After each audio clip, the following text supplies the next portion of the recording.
"I can't believe you're asking me this," she said, her voice barely above a whisper.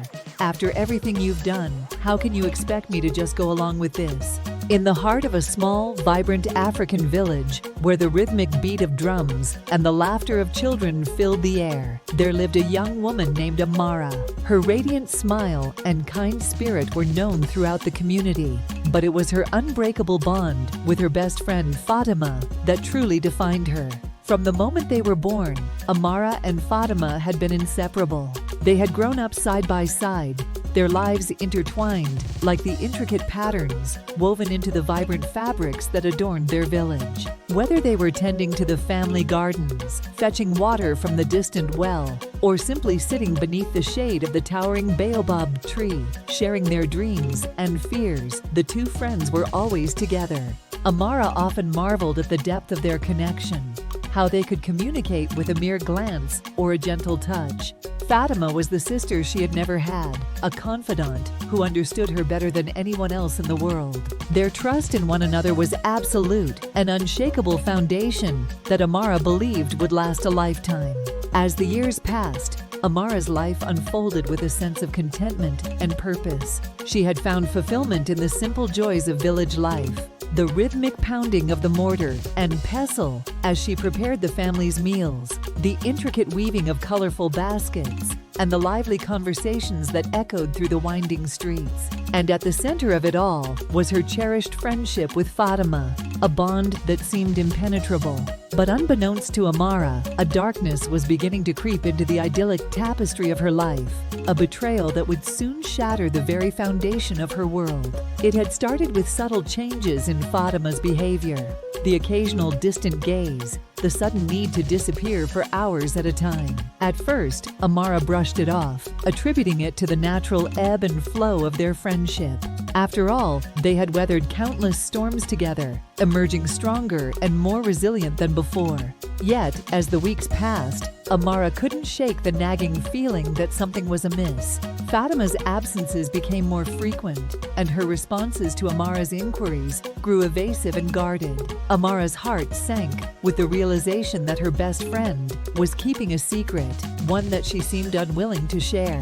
Determined to uncover the truth, Amara began to carefully observe Fatima's movements, her senses heightened and her intuition on high alert. It was during one of these moments of quiet vigilance that Amara's world came crashing down. One afternoon, as Amara was returning from the village well, the sound of hushed voices caught her attention. Drawn by a curious instinct, she quietly made her way towards the source of the whispers, her steps guided by a growing sense of dread. As she rounded the corner of a small, secluded hut, Amara's breath caught in her throat. There, in a passionate embrace, were Fatima and Malik, the respected village elder, and the man Amara had secretly loved for years. Amara's mind reeled, struggling to process the devastating scene unfolding before her. Her best friend, the person she had trusted with every fiber of her being, was betraying her in the most unimaginable way. And Malik, the man she had dreamed of spending her life with, was willingly participating in this betrayal. Time seemed to stand still as Amara watched, her heart shattering into a million pieces. She wanted to scream, to confront them, to demand an explanation.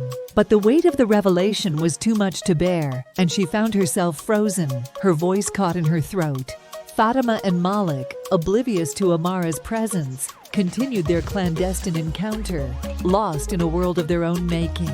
Amara's eyes stung with tears, and a wave of nausea washed over her as she struggled to comprehend the enormity of what she had witnessed. Slowly, Amara backed away, her steps heavy and her mind reeling. She had to get away, to find a quiet place where she could try to make sense of this unfathomable betrayal.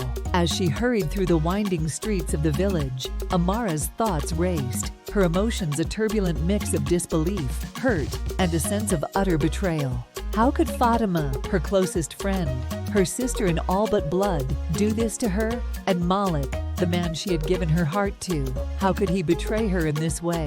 The weight of the revelation was crushing, and Amara felt as though she were drowning in a sea of anguish and confusion. Amara found refuge in a secluded corner of the village, a place she had often retreated to when she needed to escape the noise and bustle of daily life. Here, surrounded by the familiar sights and sounds of her home, she allowed the tears to flow freely, her heart brimming with a pain she had never known. As the sun began to set, casting long shadows across the village, Amara's mind raced, desperately seeking answers to the questions that plagued her. How could she have been so blind to Fatima's betrayal? And what would this revelation mean for her future, for the life she had envisioned with Malik?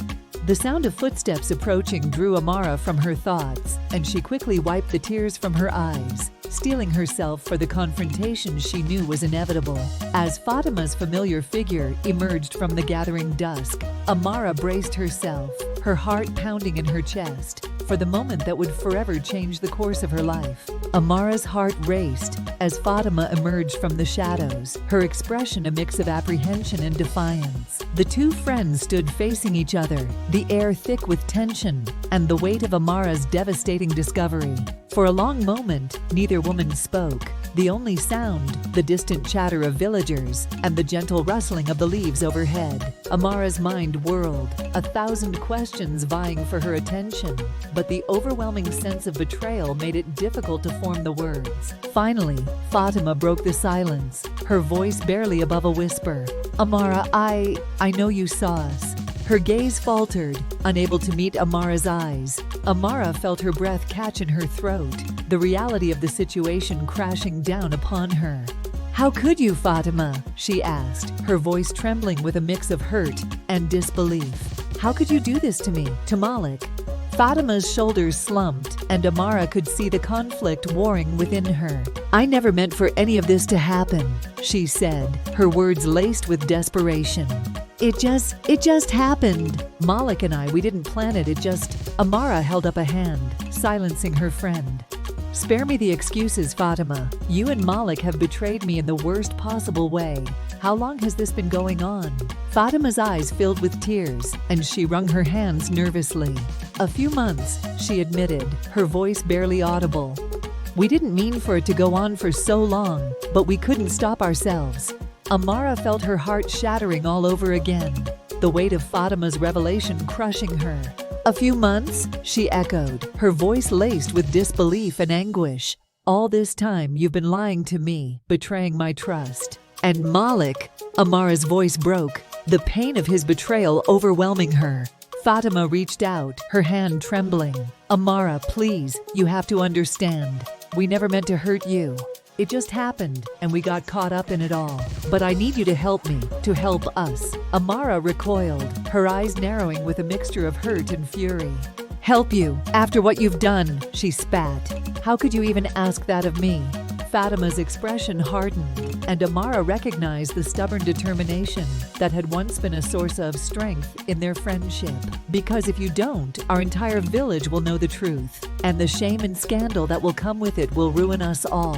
Amara felt the blood drain from her face as the implication of Fatima's words sank in.